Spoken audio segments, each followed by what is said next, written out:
کل میں نے ویڈیو دیکھا کہ حج پر آئے. میں نے سوچا اگر ملے گا تو میں ٹرین پر.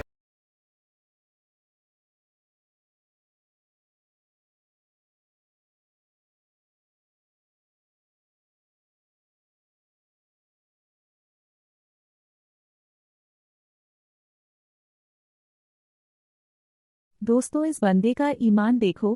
خدا سے دعا کی کہ میری ملاقات عمران ریاض سے کروا دو. پیر دوران حج عمران ریاض سے ملاقات ہوگی.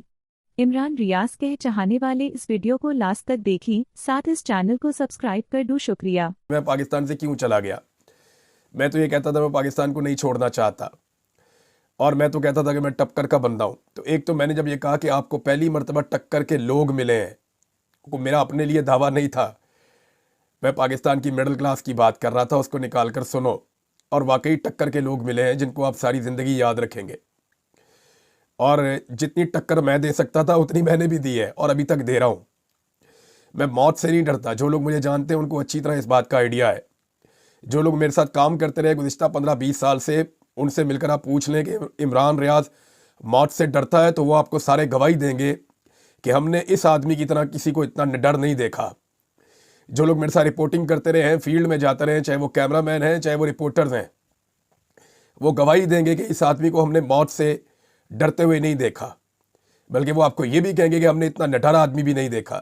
میں بزدل نہیں ہوں، کوئی اپنی ویسے تعریف نہیں کر رہا، لیکن سچ بول رہا ہوں کہ مجھے موت سے ڈر نہیں تھا، لیکن میں یہ لڑائی جیتنا چاہتا ہوں، اور میں زندہ رہ کر اس لڑائی کو جیتتے ہوئے خود کو دیکھنا چاہتا ہوں. میں یہ لڑائی جیتوں گا، میں ان کو شکست دوں گا آپ سب کے ساتھ مل کر. میرا رب میری مدد کرے گا. میرا ملک ایسے نہیں چل سکتا. سوال ہی پیدا نہیں ہوتا کہ یہ ملک ایسے چلے کہ پاکستان کی ملٹری اسٹیبلشمنٹ کے چند لوگ چند دوسرے لوگوں کے ساتھ بیٹھ کر بند کمرے میں فیصلہ کر لیں کہ ہم نے ملک کو ایسے چلانا ہے اور یہ ملک کو اس طرف موڑ دیں. میرے ملک کے کروڑوں لوگوں کے اجتماعی شعور کی توہین بار بار نہیں ہو سکتی. کل اگر ہمیں نہیں پتا تھا، یا ہم لا علم تھے، یا ہم لاپرواہ تھے، یا ہمارے پاس وہ نالج نہیں تھا، تو آج ہے. اللہ کا شکر ہے ہمارے رب نے ہماری آنکھیں کھول دی ہیں، اور اب ہم اس لڑائی کو لڑ رہے ہیں.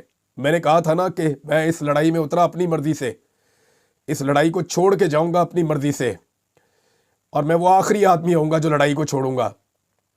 تو میں اپنا کام کر رہا ہوں.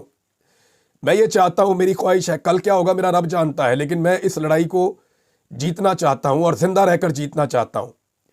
مجھے اپنی لاش گدوں کے حوالے کرنے کی کوئی ضرورت نہیں ہے. کیا مجھے بھی شہید ارشد شریف کی طرح شہید ہو کر ثابت کرنا پڑے گا کہ میں محب وطن ہوں یا میں ملک کا غدار نہیں ہوں؟ میں آپ کو یہ موقع نہیں دوں گا. اور جہاں تک بات ہے پاکستان سے آ جانے کی، تو کسی کا دل نہیں کرتا. میں نے اپنا پورا خاندان دربدر کروا دیا ہے. ہم سارے رل گئے ہیں، ہر کاروبار بند ہو گیا ہے، ساری خوشیاں ہم سے چھن گئی ہیں. کئی لوگ کہتے ہیں کہ پیسہ ویسا کماتے ہیں یہ اس میں سے، سوشل میڈیا میں سے. یہ اتنا سا پیسہ ہے جتنا نقصان ہم نے برداشت کیا ہے.